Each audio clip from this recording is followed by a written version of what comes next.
আজকে খাওয়া পোলাও সাথে কিন্তু খাসির মাংস, মাটন কষা দিয়ে পোলাও কিন্তু খেতে দারুণ লাগে। এত সুন্দর পোলাও, কাজু রয়েছে, তার মধ্যে রয়েছে মটরশুঁটি, এইসব দেওয়ার পোলাওটা বেশ মিষ্টি। এটা কিন্তু বাড়ির বানানো না, এটা কল্যাণী এক ঢাকেশ্বরী রেস্টুরেন্ট থেকে অর্ডার করে আমরা খাচ্ছি।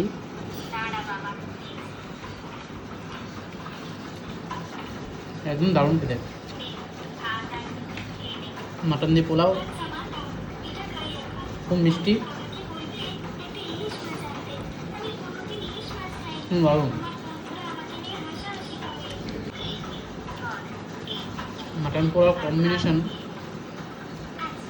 দারুণ লাগে যদি পোলাওটা ভালো করে বানানো হয়। আর এই রেস্টুরেন্টে খাওয়াতে আমার বেশ ভালোই লাগে, অনেক ছোটো থেকে খাই।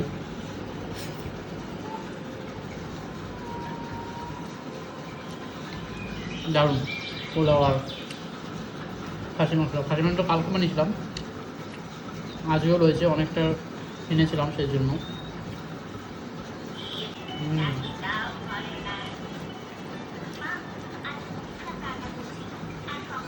দারুণ। পোলাও দিয়ে চিকেন কষা বেশ ভালো লাগে, ঝোলটা একটু কম ছিল তাই একটু ঝোল নিয়ে আসলাম।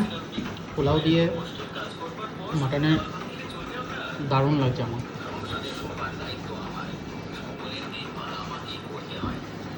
একবার খেয়েছিলাম বাঘাঠাতে রুটে, মানে খাসি মাংস দিয়ে পোলাও, ওখানেও দারুণ লেগেছে, দারুণ মানে ঠিক ওরকমই লাগছে আজকে। এটা ঘন্টা চর্বিওয়ালা পিসের সাথে পোলাও, ও কি দুর্দান্ত লাগছে, কি বলবো। সত্যি কথা বলতে মজার খাবার যাকে বলে।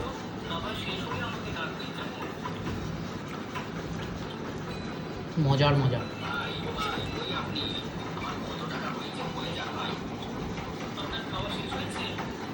এরকম লক্ষ লক্ষ চর্বি, তার সাথে পোলাও। রাতের খাওয়া রয়েছে একদম পোলাও, যেটা গোবিন্দভোগের চাল দিয়ে হয়, পিস পোলাও রয়েছে, কিশমিশ রয়েছে, কাজু রয়েছে, আর এক পিস মাটন নিয়েছি আর আলু নিয়েছি। খেতে খুব একটা ইচ্ছে করছিল না, সেই জন্য ভাবলাম অল্প করে একটু খাই, তাই পোলাও আর মাটন কষা দিয়ে খাবো।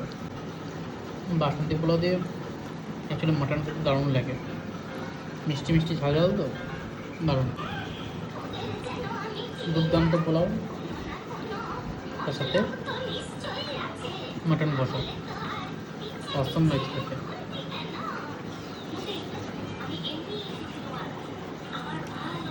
একটু মাটন,